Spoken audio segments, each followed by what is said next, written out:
Welcome to the Close the Chapter podcast. I am Kristen Boyce, a licensed marriage and family therapist with a private practice, Pathways to Healing Counseling. Through conversations, education, strategies, and shared stories, we will be closing the chapter on all the thoughts, feelings, people, and circumstances that don't serve you anymore and open the door to possibilities and the real you. You won't want to miss an episode, so be sure to subscribe. Welcome to this week's Close the Chapter podcast. It is such a joy when I can meet with another marriage and family therapist. It's just something special about the same language. We connect on a systems level. So I was so excited about the guest today as we're talking about how to create real intimacy versus artificial intimacy. And we talked all about that, like what is artificial intimacy, which is what I see a lot when couples come into my office versus kind of authentic, deep connection. So let me introduce you to my guest. Risa Ganel facilitates relationship growth through 2-day couple intensives, relationship boot camps, and traditional weekly couples therapy, along with public speaking engagements. Her gifts blend wisdom with quiet strength and relationship science with empathic connection. She is skilled at being kind and fierce in the same breath, helping clients connect to the truth, transform conflict into connection, and establish the intimate relationships they long for. As a Maryland licensed clinical couple and family therapist and a certified relational life therapist and a trainer for the Relational Life Institute, she sees couples and individuals in her private practice in Maryland. I so enjoyed this conversation. I recommend listening to it from start to finish. Be sure to grab the free healing guide at Kristen, KRISTEN, Boyce.com/free resources. It'll be emailed to you. Be sure to share this episode with anybody that you want to have deeper intimacy with. Maybe it's a friend, a family member, because it wasn't just about couples, and maybe your partner. I hope we can change the conversation, have more opportunities to share how we really, truly feel instead of just telling people what you think they want to hear to avoid the discomfort you feel, or you're making up a story about what the reaction will be, or maybe the reaction will be that. And the healing journey for you is finding your voice and how to communicate and have courageous conversations. So here is my conversation with Risa. Welcome to this week's Close the Chapter podcast. I am so excited. I love it when I have fellow marriage and family therapists on, because there's automatically just this language that we share and this passion we have for couples and families and empowering our clients to be their authentic selves and find their voice. And today we're going to be talking about artificial intimacy and how communication really is woven through this. And then we're also going to touch on a topic that isn't talked about much. And it's something that I heard on one of your Instagram posts that I was like, ooh, we need to talk about this. And am I labeling this correctly? False empowerment. So we're going to talk about these things, how they tie together. So Risa, welcome to the Close the Chapter podcast. Oh, thank you so much. It's a delight to be here. How did you get started really working on getting your license, and what drew you in? I read a little bit about your bio when you went to camp. And is that the origins of how you started to want to become a marriage and family therapist? I think, as many therapists, my training really began when I was probably about 9 years old. And that's what you referenced when I went to camp. I went to sleepaway camp, and of the 12 young girls in my bunk, my parents were the only parents who were still married. And I remember passionately writing home a letter to my parents how dumbfounded I was at that. It just really stuck with me. And of course, I was the kid whose friends all came to for relationship issues, friendship issues as I grew up. And so I followed that, just kind of grew in me from those childhood experiences, as so many of us do. and went from there knowing I wanted to study psychology. But the interesting thing was at that time, which was, back in the very early 90s, I was studying psychology, but it was really focused on pathology and individual pathology. And I was going through all my classes going, something is missing here. We don't live in isolation. We are not islands. And a friend of mine happened to be going through her graduate program, which then was marriage and family therapy. And I was like, light bulb, that's where I need to go because we live in systems and we are influenced by those systems. And so that's where I pursued my MFT degree as well. It's so true because we think about psychology and we just look at the individual, but we have to look at how did the individual develop within the system. And I think that broadens people's perspective when you start thinking about it as how is the system functioning? So I can relate to everything you said too about being the advice giver for everybody to come to. I'm like, just put aside, I was in corporate America and I ended up being the person where everyone would just kind of come in and sit in the office. I was like, I need to be doing something different. This is what I love. And so that's what pivoted my career. So let's talk about this idea of artificial intimacy. What is it? Let's start with the definition. How did you get excited about this topic? So, what is artificial intimacy? I think of it as pseudo connections.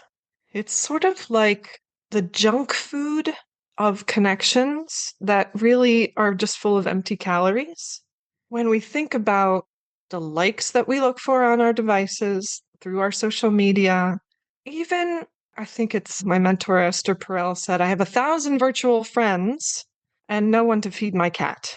I love that. We all look for, in our culture, our families live further apart, further away. Our friendships are less connected. I think in marriage, it really looks like looking at our devices. There's less eye contact. We have to reach across that divide to get our partner's attention more often than before these devices were so ubiquitous. So there's also this sort of built-in less flirting, less spontaneity. Everyone's distracted from sort of externally imposed ADD because our devices and the social media certainly are created to draw us in and pull us back to them. They use psychology to make them that way.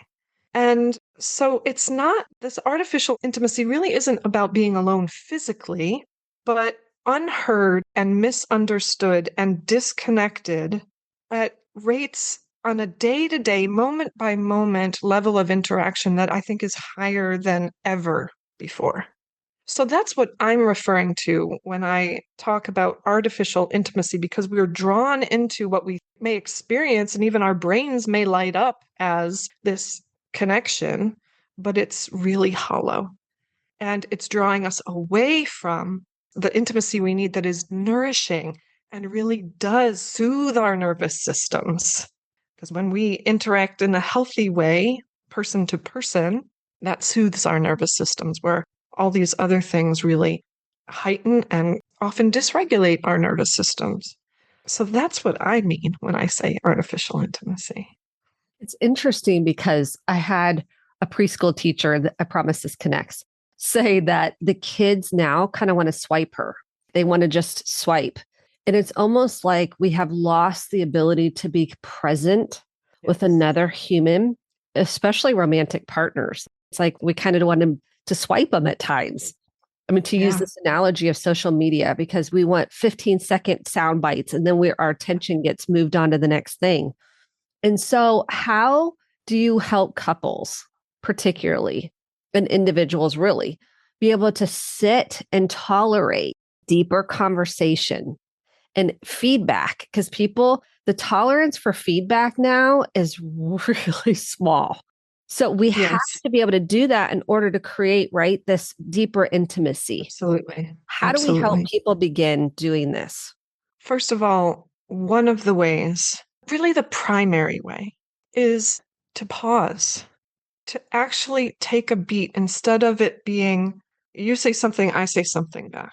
There's an essential skill of relational mindfulness, which is very similar to mindfulness as we think of it in general, whether it's a yoga practice or anything else, a spiritual practice, but a relational mindfulness, which requires not being distracted, being fully present through taking a breath. Before I say or do anything, literally take that breath and recognize what part of me in this very moment is present. Am I in a reactive state or am I in my wise mind? And they are two very different aspects of our brains and our way of relating because of that brain state. So it really means checking in with yourself. I teach my couples lots of skills, but I can't teach them those skills, or I can, but it's kind of pointless to teach them those skills if they don't learn this first skill, which is to check in with themselves and know what part of their brain they're in. Because they're not going to be able to use the skill if they're in the wrong part of their brain. When we're in that reactive place, all we want to do is protect ourselves. We have no interest at a conscious or subconscious level of wanting to connect. It's all about protection and survival. And so we hear a lot of people saying, I was triggered by X, Y, or Z. That happens to anybody and everybody simply because we're human, but it's our responsibility to manage our triggers, things that do that to us, put us into that reactive part of our brain, not only for ourselves, but for our connections, for our relationships. Our relationships can help us, but it's our responsibility to manage it. So when you say, how do I help my couples? Well, helping them learn this first skill is a big part of it. I think this is key for anybody listening. So if you're listening and you're like, I kind of live in my reactive state. Let's say someone's listening and going, I just feel like I'm with my partner and I'm already triggered just by their presence, or maybe they're drinking something, or maybe they're getting loud, or maybe they're being accusatory or blaming you, or whatever the thing may be. And you're already in that reactive state. Then what? So if someone's listening, then what do they do? This is where something I refer to as, and a lot of this, what you'll hear me talking about, is from my training as a relational life therapist created by my other wonderful mentor, Terry Real. If your partner is doing things that you know are often triggering to you, you do the responsible thing, which is, for example, I want to hear what you need me to hear, but I can't in this moment. Or when you're yelling at me, I can't hear what you have to say. I want to hear what you have to say, but I need us to do it at a time when you're not yelling. And you remove yourself. You take responsible distance from the situation. You don't storm off in a huff. You don't match their screaming and yelling with screaming and yelling. This is, again, relational mindfulness. And you do your best to be in your wise mind, even when your partner is not, or especially when your partner is not. That's when it's the hardest. It's easy to stay in your wise mind when they're in their wise mind. Remember, we were talking just before about we live in systems. This is how the system dysregulates itself. But we have personal responsibility in our relationships. And when I can do my best to stay in my wise mind, even when they're not, it's a good day. It's a good moment for our relationship if I don't escalate with them. Does that make sense? Oh, yeah, totally for me. So someone's listening and they say, well, what if I'm trapped in the car? Because this happens with, I'm just using Of client course. examples. You know how that goes. Let's say I'm trapped in the car and you're saying, okay, take a deep breath, put on headphones, try to come to something where you're calmer to get to your wise mind. We're really trying to help the client, one, or the person listening, maybe take your deep breath, take responsibility for, are you in your wise mind? Or are you in your reactive mind, like our body state? Important to know. And then if you're in a situation where you can't get out, you can't go walk, then what do you suggest? This is the kind of thing that's really important for couples to talk about ahead of time and to come to an understanding that this is how we are going to handle situations like this. And the understanding is I'm going to take time out responsibly, and you're going to take time out responsibly when you need to. So taking it responsibly means communicating it. And if you're in a car, if you're trapped in a car, it's going to be, look, this is one of those times where I want to hear what you have to say. I can't right now. So I'm going to just be quiet. I'm going to put my headphones on. I'm going to listen to music for 10 or 15 minutes or 20 minutes, however long you need. And when I'm done, I will come back and perhaps we'll be able to talk about it then. Part of taking distance responsibly is reassuring the other person that I'm going to come back to this because I do want to hear what you have to say. And as I said, making that kind of agreement ahead of time. And I guide people with making these contracts, like contracting with your partner around a variety of things is really important. When we make a contract, okay, if I notice myself dysregulated, if I notice that I'm not in my wise mind, I'm going to take a time out and with a promise to return, and you can do the same thing. Okay, we've now made a contract. We allow each other to follow through on those contracts because that builds trust. So you're in the car, you're trapped, okay, and you make it known. I want to listen. I can't right now. This is what I'm going to do, and this is when I'm going to be back. And you each take your time in that close space, which isn't easy. I'm in this too, right? I've had those moments with my husband as well. And the thing is, though it's not easy, when you actually come back to the conversation and you're successful at having the conversation, hearing what they had to say, repairing whatever rupture there was with one another, you experience that in such a positive way that makes you want to do it again. And that's what we want to see happen. I think one of the key things you're saying for people, if you're listening, is I basically need to get myself in a good spot where I have my wise mind. I'm going to get regulated. Then I can come back and have the conversation. Now, this takes really a lot of high self work. I mean, so you're going from kind of your inner child self, is what I would call it, to your adult self. And you can kind of notice I'm flipped inside. I'm heightened. I kind of feel reactive. That is a key component to having more intimate relationships. Now, let's talk about communication and finding your voice, because I find couples that it's hard for them. I'll say, have you told your partner that? And they look at me with deer in headlights, like, oh, I would not say that because they'll be mad. They'll get upset with me. They'll feel hurt. They'll already tell me the narrative of how they're going to react. So they don't want to do it. So, how do you encourage people to be a super communicator so they can have deeper, more connective intimacy? So difficult and it's so important. When we're speaking up or trying to build that muscle of speaking up for ourselves and our relationships, there usually shows up certain fears. Like you said, that, oh my gosh, I could never say that because they'd be so mad at me. They might blow up. That's one of the fears. Another fear is often around they'll leave, like Yeah. I'll get abandoned. And the third fear is often around they can't handle it. So I don't want to say it because I don't want to hurt them because they'll fall apart. And then the fourth one is often about doubting yourself. What if I'm wrong? What if what I'm feeling or I'm upset about or my need is just wrong? So I outlined those four fears because those fears need to be part of the process of what you're addressing when you're looking to find your voice and really speak up about what you need in the relationship. A relationship has two essential, special human beings. And when one diminishes their needs, makes themselves smaller, there's no equality. And a true intimate relationship has to have equality in a whole variety of ways, including what you're talking about, which is, hey, I have needs, I have concerns, I have things that need to be addressed. But our culture doesn't support that and doesn't teach us the ways to speak up that help make the relationship stronger.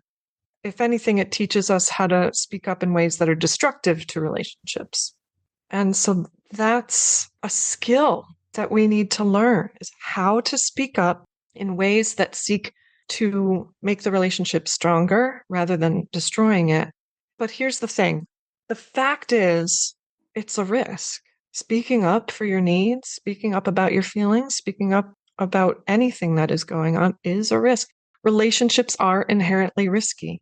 And we can't make that risk go away completely. We can make them relatively safe. Relationships can be relatively safe, but they cannot be perfectly safe.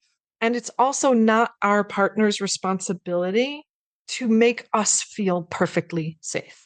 I differ a little bit than some other therapists out there about that. Our attachment styles are important. They matter. It's helpful information, but I bring it back to personal responsibility. Our partners can be helpful with making things relatively safe, but not perfectly safe. And true intimacy means taking that risk, knowing that your partner may not through for you. They may not meet the need. They may not hear what you need them to hear. And we have to take care of ourselves and determine if that grief that comes with that, because there's grief that comes with that, determine if we can live with that or if there's too much grief to live with that. I think it's tolerating that. People just have a hard time. It's scary to tolerate the response or reaction and the risk. They're scared of the risk. And so if someone's afraid either their partner is going to go into shame, and so they're like, then they're going to do something and harm themselves, or they're going to, one of those four things, get upset with me or abandon me. How does someone start the conversation? Like, I work a lot with clients. If we can soothe that part and nurture that part that's afraid, they're like, I don't even know where to begin or how to bring it up. So how would you coach someone to bring it? Like if someone's listening going, well, I don't even know how to bring something up about how I feel. First part of the work is internal. And so it's to think to yourself, I can handle this. I can take care of myself regardless of what their response is. The grown-up me can take care of the little me. Like you said, the wounded child or the inner child. And study yourself.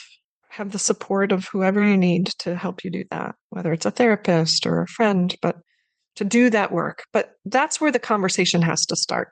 I can handle this. I'm also worthy of having my needs heard and understood.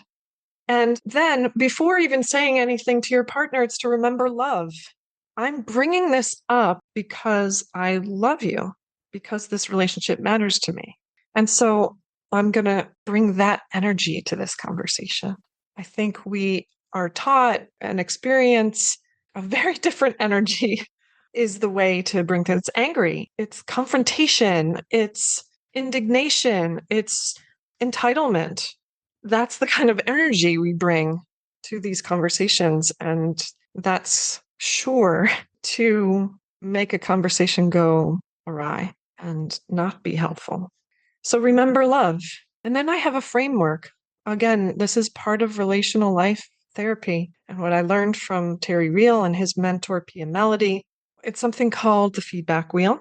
And it's a very structured tool that really requires both people to be in their wise mind.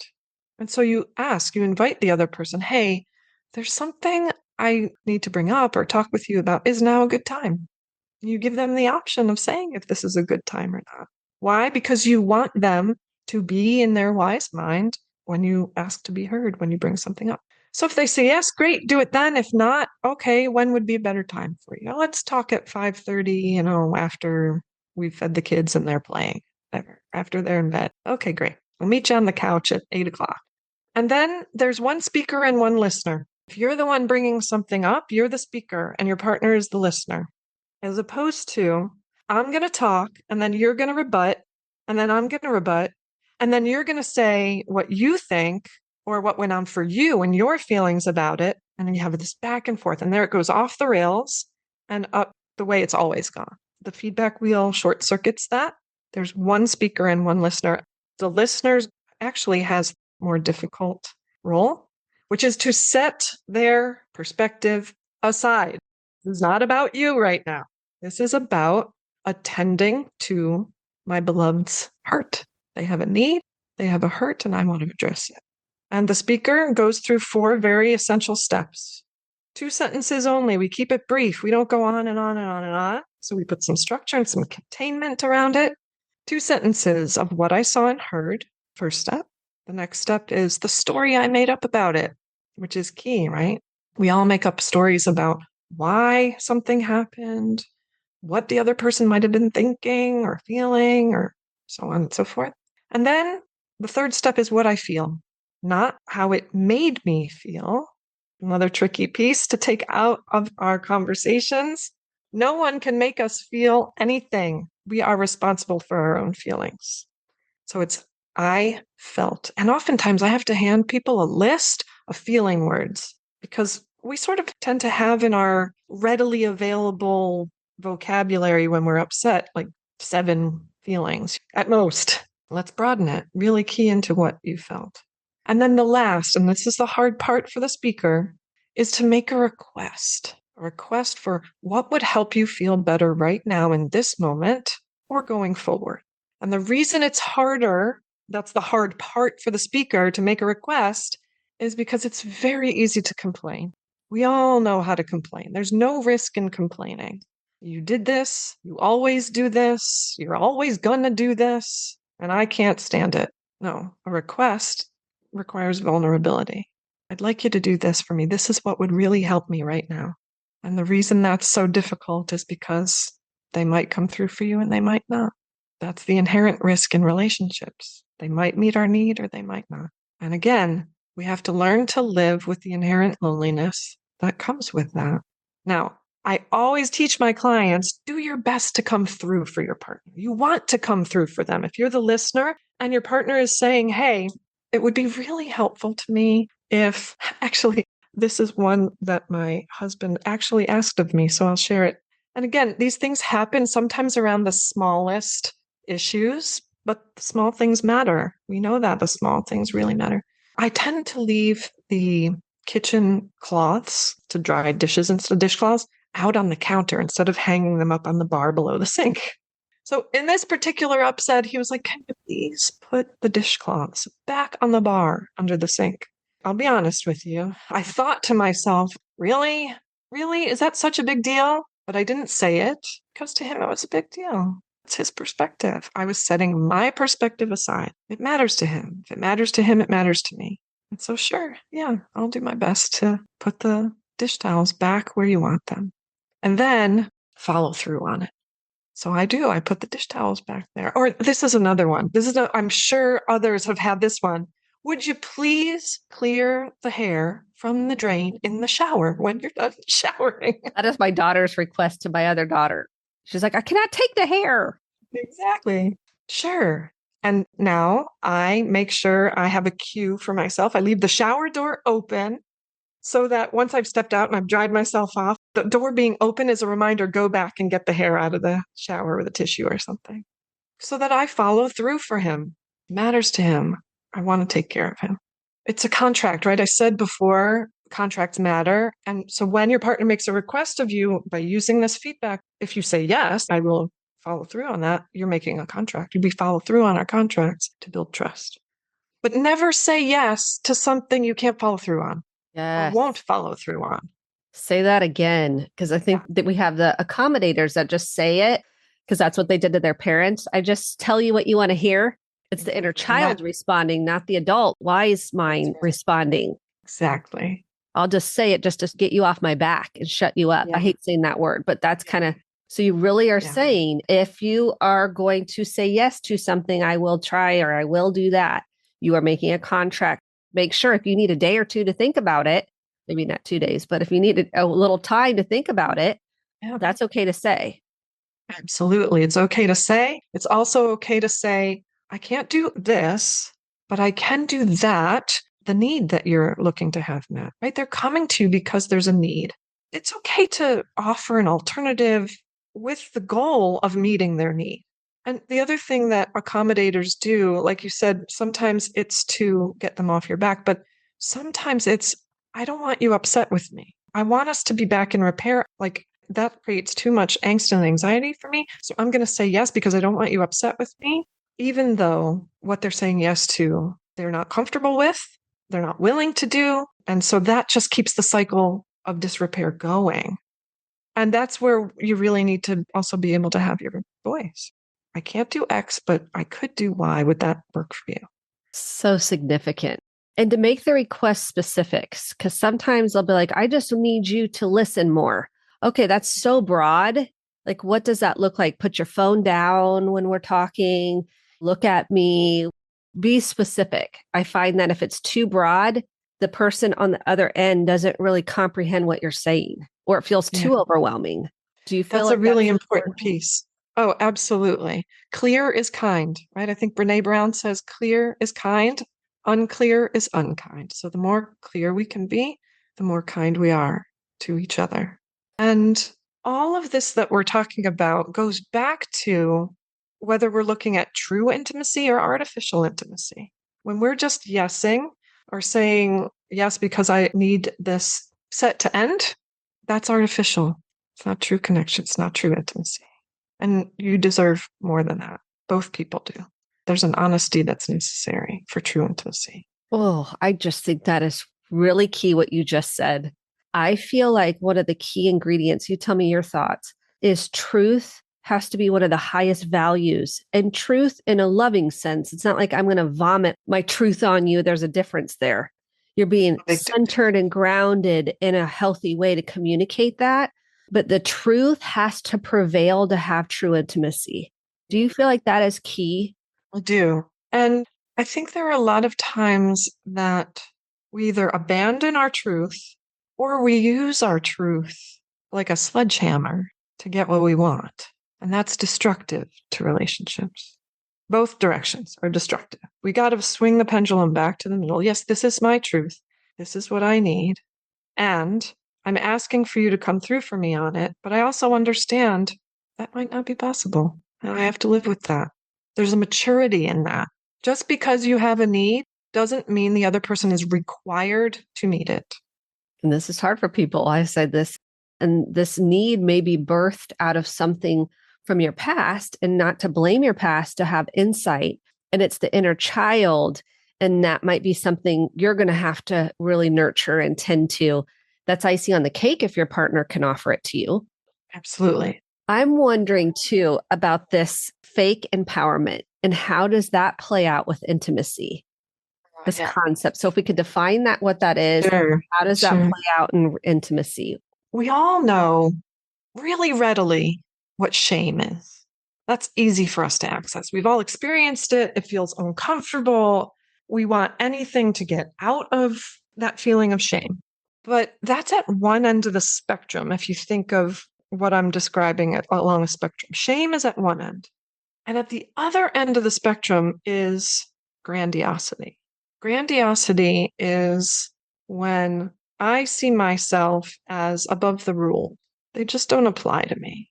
Better than other people. And look, a lot of people don't, will say, oh, I don't think I'm better than anybody else. But how many times have you done something and been like, this is the right way to do it? My way is the right way to do it. That's a form of grandiosity. That's important for So, people to understand, because we've all been there where we think our way is the right way, but we don't think we're better than anybody else. So you're making that yeah, distinguished point. it's a degree of grandiosity. That's why I describe this as a spectrum. With, if you picture a vertical line, and at the bottom is shame, and at the top is grandiosity, this notion of my way is the right way to do it is a degree of grandiosity that we all do. We all end up there in different points in time just because we're human. But to bring it back to the sense of false empowerment that happens, we can learn in the families that we grow up in that it's where this sense of entitlement comes from. We learn that what I'm doing or saying, I'm disconnected from how it impacts other people. And children learn to be false empowered in a couple of ways. One, by, for example, being told, you're so special that the rules don't apply to you. And why did the teacher give you a D? That teacher knows nothing. You're much smarter than that. You're smarter than the teacher. So giving a child a sense of empowerment that is falsely appropriate. It's not appropriate. You want to help a child learn why they got that D. Even if you think teacher shouldn't have given them a D for like that's not the point. That's one way false empowerment can happen in children. But another way is to give children responsibility that is beyond their developmental appropriateness, their age, and rely on them. So we think of it like as the parentified child. That's sort of the technical speak. A child who is given so many responsibilities because dad is drunk or because dad is working all the time. And so a parent relies on that child for emotional nurturance that they should be getting and should be at the level of parent to parent or spouse to spouse. A simpler way of describing this is when the energy goes from child to parent, right? The parent is needing reassurance, is needing to boost their self-esteem and their view of themselves and so on from the child. That is another way of creating false empowerment in a child because the energy in a family should go from parent to child and not the other direction. Yes, I love this so much because nobody's talking about this. I mean, this is the first time on my podcast, and I'm at 200 and some plus. I don't even know what episode we're on, that we have talked about false empowerment. How does that impact then intimacy and relationships? And I also want to make a clarification too. Is this because the parent didn't hold the child accountable? I'm not the parentified child, so to speak. But if like you're just excusing everything, so the person doesn't learn accountability. Like you're excusing, Exactly. rationalizing, minimizing, and it's always someone else's fault. It's not, Yes. they don't have the ability to self-reflect, to go, oh, self-awareness to say, I own this, or my words or my behavior impacted this person because we're not held accountable. Is that That's part of it too? exactly Okay. that's exactly what it is. And the way it impacts adult relationships when someone has been falsely empowered all across their childhood or even in adulthood. Look, our culture falsely empowers people. It's not something that happens just in childhood. We don't have to go very far to look at examples of people who are falsely empowered. And the way it impacts relationships is they don't take personal accountability, just as you said, for how they're doing or saying is impacting another person. They're very dismissive. That shouldn't bother you. Well, what are you getting so upset about that for? Or, I didn't do that. No, I wasn't sarcastic. And their inability or unwillingness to look at themselves and see that they are a flawed human being who screws up and to take accountability for that. That's how it plays out. And when it's experienced over time, it really erodes a relationship. It's another reason why some people find it very hard to speak up because the other person never takes accountability. And I think a lot of relationships end because of this. You can't live in an atmosphere where one person is always seen at fault because the other never takes responsibility for their own actions. And the thing is this, when that happens, you can feel like you're going crazy if the other person never takes accountability for how what they do impacts you. And it's not about whether it is objectively true that this impacted you. No, we've got two subjective human beings with their own experience, their own perceptions. And if I experienced you as saying something sarcastic, that's what matters.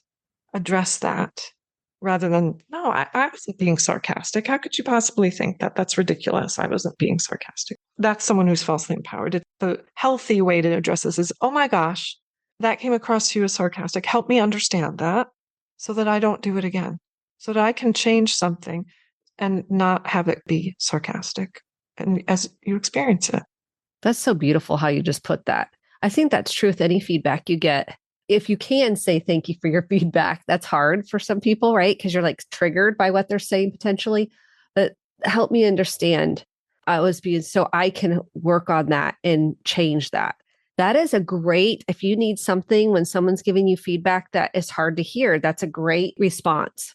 So To a be lot of times curious. to be curious, and we get lost in that because we're in our reactive brain, to use your mindset, Yeah. versus, and that's that inner child piece. Someone can kind of, I feel like, be frozen in time, like that arrested development where they're stuck in that teenage self, or they're stuck in that 7 or 8 year old, or even young part, 2 year old. You can't control how they feel. You're working on you staying in your wise mind. That's the key, right? You're staying in your adult self, Yes. your wise mind, you're nurturing the younger part. So you can stay centered and not like you flip with the person, react the same way as the person. You can't true intimacy with someone else if you're not with yourself. Kristen, I'll add another layer, which I think gets Yes. lost. And this is something that we're really attending to in relational life therapy.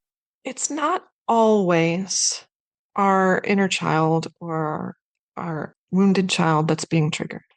Sometimes we're being triggered because of cultural and our experiences as minorities that happened well into adulthood and are currently happening in the present. And those things are trigger us into being protective of ourselves, and appropriately so, because we live, unfortunately, in an unsafe world for minorities and other marginalized groups. So I'll give you an example of this just to make it a little clearer. A couple where one is, I worked with actually, the gentleman was an African American male and his wife was Latino, and they're raising their son. And the husband would frequently say to his son, would reprimand his son, don't say that, don't speak like that to an adult, so on and so forth, out of his protection for raising a young Black boy. Now, his wife would get upset with him for reprimanding him in that way, went against her way of parenting. And he would get upset with her. He would get triggered by her not being okay with him reprimanding their son this way. This was coming from a very understandable, protective place in an unsafe world for a young Black boy. And so the two of them needed to work together to understand that and find a way to become a team against the cultural issue that they were facing as marginalized and minority individuals, rather than one against the other, my way or your way. And so that was some of the work that we did. So I just say that because I think that gets lost too often when we're talking about things that get triggered. Sometimes it's in the present, and sometimes it's because of these situations and experiences that people have. Thank you for sharing that. I think that is a really important point to make. And I appreciate you sharing the example so people listening can really understand at a deeper level what you're bringing up and the significance of it. So thank you so much. I could keep talking to you for hours. I love what you're sharing in your heart. And if someone's so excited to find your work and hear you, where, Risa, can they find you if they want to learn more about how to maybe work with you or get your upcoming book you're working on at some point? So, where could they find you? Well, my website is easy to remember. It's togethercouplescounseling.com. And you can find everything about me there. I'm also hosting a relationship boot camp, which is a 2-day workshop in person with me in Annapolis, Maryland, and my co-host, Catherine Petzold. We will be teaching relational life skills in a boot camp for couples. So come join us in Annapolis. It's a fabulous town to go for a getaway. It's on the water. There's fabulous food, and come learn relationship skills with us.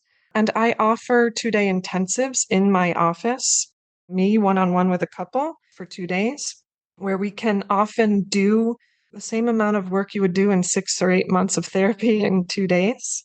And my weekly therapy, sort of the traditional thing, online and in my office as well. So most of it can be found at togethercouplescounseling.com.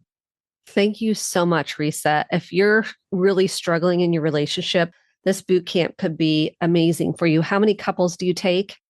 So we take 24 people. So you can come as a couple, and that would be 2 spots, but you can come as an individual as well. It's not just for couples. So we'll have 24 people total so that we can keep it intimate and really work with you in a close, connected way. I love that. Thank you so much, Risa, for being on the Close the Chapter podcast. Everybody go to Risa's website and just dive into her blog material. That's how I found Risa, is her Super Communicators blog post. And that's what I was like, oh, I want to have her on the podcast. So she's got a wealth of information on her website. Thank you so much for being with us today. Thank you so much, Kristen. I look forward to remaining connected. Me too. Thank you so much. Thank you so much for listening to the Close the Chapter podcast. My hope is that you took home some actionable steps along with motivation, inspiration, and hope for making sustainable change in your life. If you enjoyed this episode, click the subscribe button to be sure to get the updated episodes every week and share with a friend or a family member. For more information about how to get connected, visit Kristen, Kristen, Boyce, Boice.com. Thanks and have a great day.